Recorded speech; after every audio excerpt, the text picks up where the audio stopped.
The Discovery Time Warner Media merger is well underway, and high-level executives are getting fired left and right over at Time Warner. And of course, all of this is causing people to be rightfully concerned about what this means for the future of AEW and their deal with Time Warner.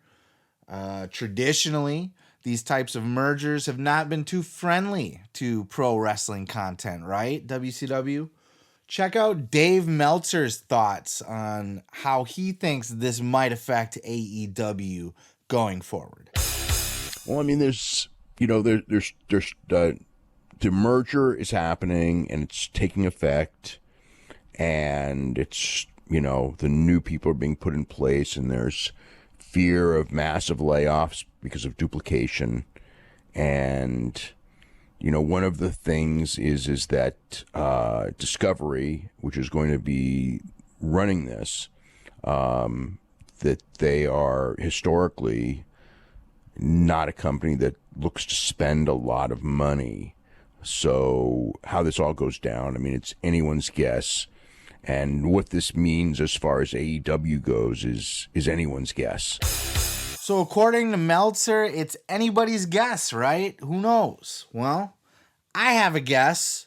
But before I get to that, I want to play you just a couple more clips here to shed some further light on this subject. The first clip I'm going to play you is from Grace Randolph. She's a Hollywood insider who has all the dirt and scoops on all the movings and shakings of things that go on inside of Hollywood.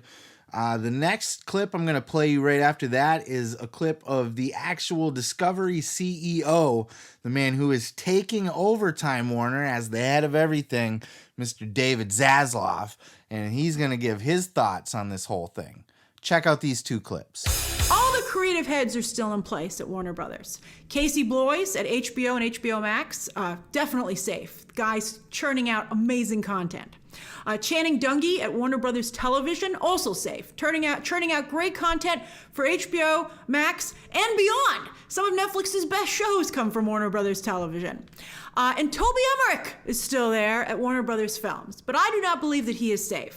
Where is media, and what are you going to do with this great new shiny object you have? Well, first, it is a little bit surreal. This is a fantastic collection of assets. I've been at Discovery for 16 years, and we've gone from a cable business, a U.S. cable business, to the leader internationally. We added sports, we added free-to-air, and we've always owned our IP. To put that together now at a time of transition, with the great assets that John Stanky and his team have, HBO, really in a leadership position in terms of quality and content. Warner Brothers Television, over almost 400 shows, one of the biggest producers, makers of content in the world. Warner Brothers Motion Picture, and CNN. Putting that all together, it's really formidable, and it is exciting. We've been spending a lot of time thinking about what could we be, because more and more, when consumers are thinking about where they want to go, they don't want to go to 8 or 9 different places, and they're not going to pay for multiple different options. And we have, when this company comes together, this is something that John and I spent a lot of time talking about, over the broadest menu of entertainment, from kids to adults to teenagers, the greatest movie library, TV library, and we have more local content than anybody in the world, motion pictures. So we have this great entertainment menu, which should keep people in the home, from the kids to the grandparents. Why would they go anywhere else? So yeah, lots of moving and shaking. Lots of things are going down with this merger. Zaslav has gone in and he's just started cutting heads of different departments over at Time Warner. Some jobs he's just cutting out outright. Time Warner is very sectionalized. They're you're the head of this department, you're the head of this department, you're the head of that department. Zaslav's coming in and he's like, fuck all you guys, I'm the head of every department now. So that's where you're starting to see a lot of these cuts, right? These are just positions that Zaslav, wanting to be hands-on, is going to directly oversee all of these departments rather than just having people in charge. The other thing is there's going to be a lot happening with the streaming service. Right now, There's the CNN Plus, and then there's Discovery Plus. I don't know. Is everything a plus? Disney Plus, all of that? Is that the thing now? And then there's HBO Max. So all of these streaming services are going to get merged into one giant streaming service, is what appears to be happening here. Or at least a bundle, at the very least. Kind of like Disney offers the bundle with Hulu and ESPN. I think we're certainly going to see something similar to that, if not just merged all together. But there's no indication in any of this that there's an issue with the TV content.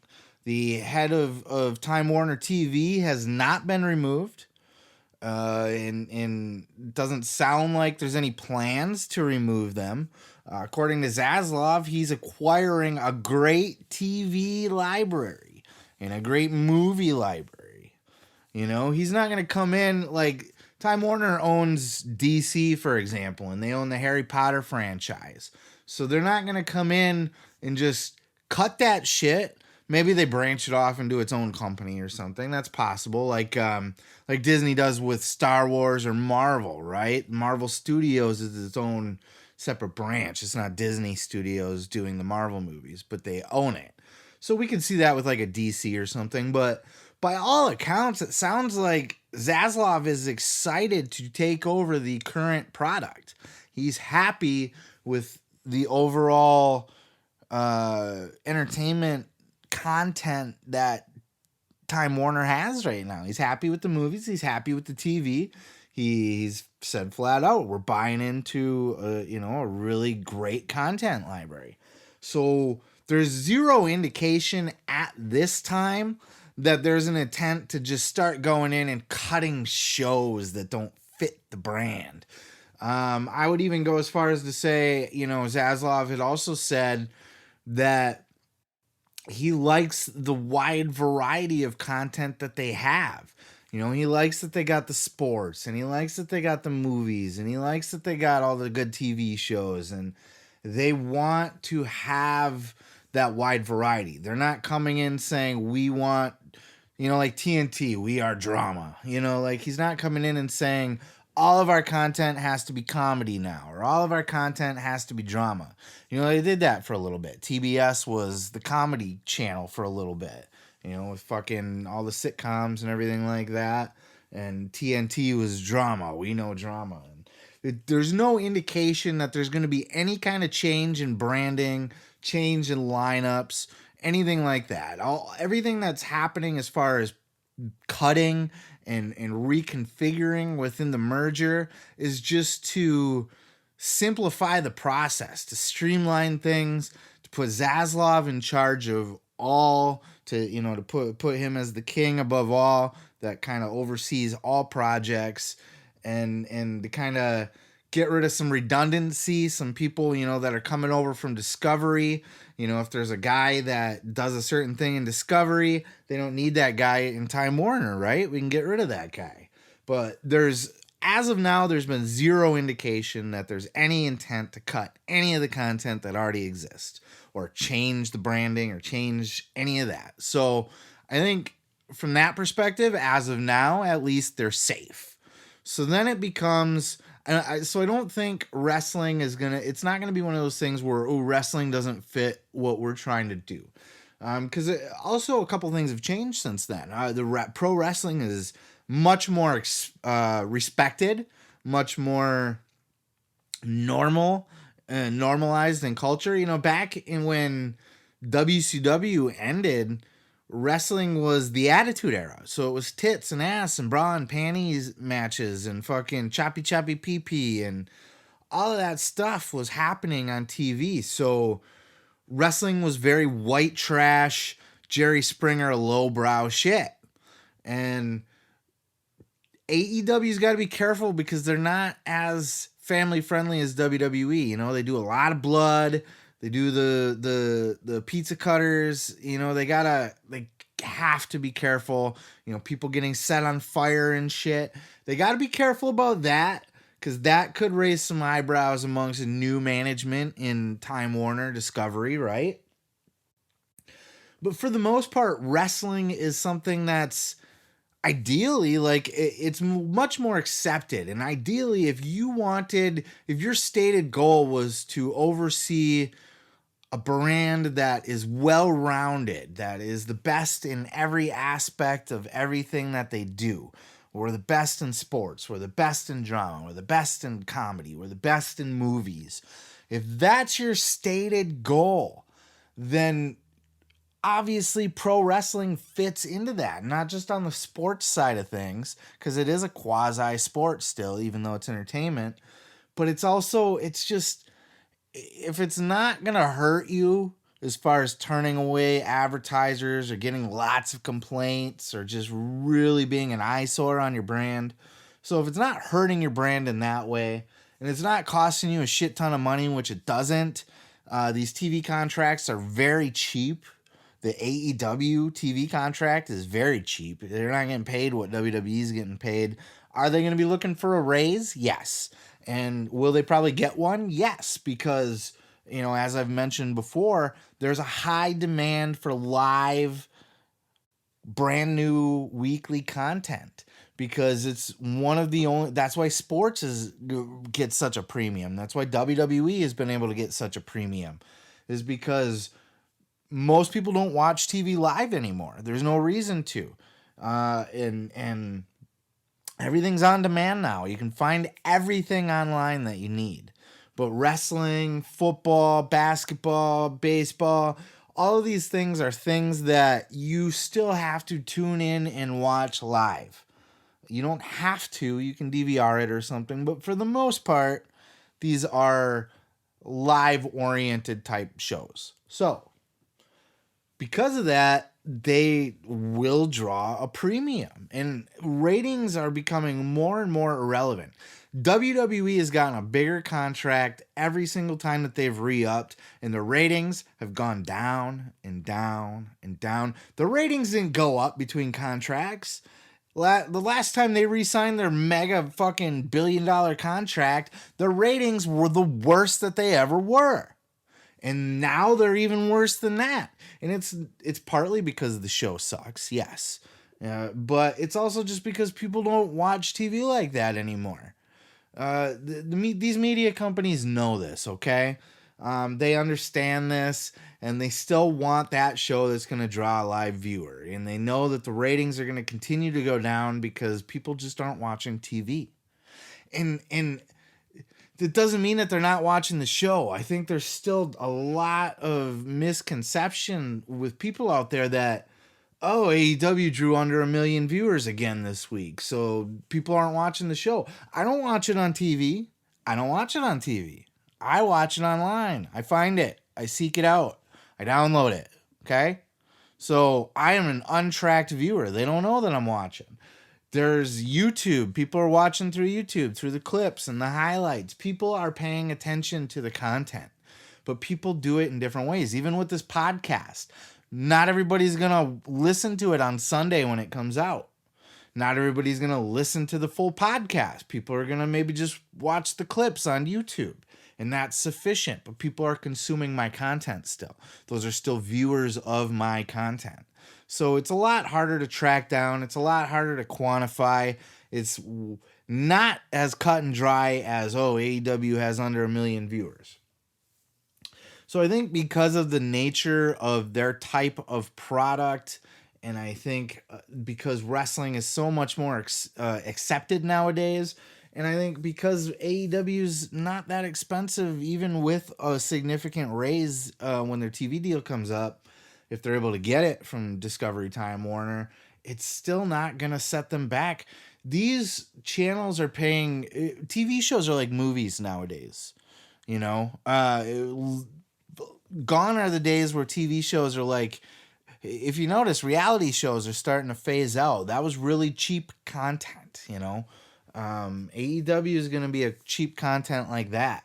But most TV shows have movie quality production nowadays with movie quality actors. So there's shows out there that have $1 million per episode budgets. And so putting that in perspective, AEW is cheap content. and it's wrestling, and people love wrestling, and it's got big stars on it, and people love big stars, and it's quasi sports, and Tony Khan has credibility being from a sports background, so when he's going into these meetings with these guys, he's not Joey wrestling guy, you know, he is sports manager, and this is a sports brand to a certain extent. So honestly, just kind of wrap things up here, you know, so I'm not boring you guys to death. I don't see this as a problem for AEW. I think they might have to clean up their content a little bit just to stay off the radar, because when you're buddies with your boss, like Tony was when he first came out, when, you know, he signed, basically he was able to get on TV because he's buddies with the guy that signed his deal, right? But they've been able to stay there and get renewed preemptively, like, and that's another thing. Like, AEW's contract was renewed, and they bought another fucking show, or another 2 shows even, with the Battle of the Belts, before their original contract was even up. So if that's not, and that was not Tony Khan's buddy that re-signed him. That was the guy that replaced Tony Khan's buddy. So take that as a sign too. Like, AEW, it's not the same situation that it was back when WCW ended. Wrestling was white trash product. WCW was dying in the ratings in an era where there wasn't YouTube, and there wasn't streaming, and there wasn't internet downloads. There was, you watched it on TV, and that was it. And the creative was dog shit, and TNT was trying to stick to a brand, and TNT owned WCW, so it was a something on their books. It wasn't just a, you know, like a reality show TV budget. It was they owned the whole company. They were responsible for everything, contracts, all of it. The TNT is not responsible for any AEW contracts. They don't got to worry about any of that shit. It's not a hassle for them. It's just a show, a cheap show that draws good ratings in the demographic that everybody looks for. So I don't think they're going anywhere, but we will continue to monitor the situation, because obviously anything could happen. Nobody's got a crystal ball. Nobody knows for sure. But there's just nothing here that indicates AEW's in any danger at all. And I'll eat my sock off of my foot, like I had said before. I had said that when Cody, you know, if Cody's not in AEW, I'll eat my sock off of my foot. I'll do the same if Time Warner Discovery ends up kicking AEW off of the show because they just don't want it.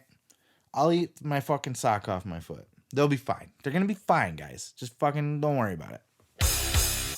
Let me tell you something, brother. You can check out full episodes each and every Sunday right here on this channel, dude. Don't forget to like. Don't forget to subscribe. And don't forget to take your vitamins and say your prayers, brother.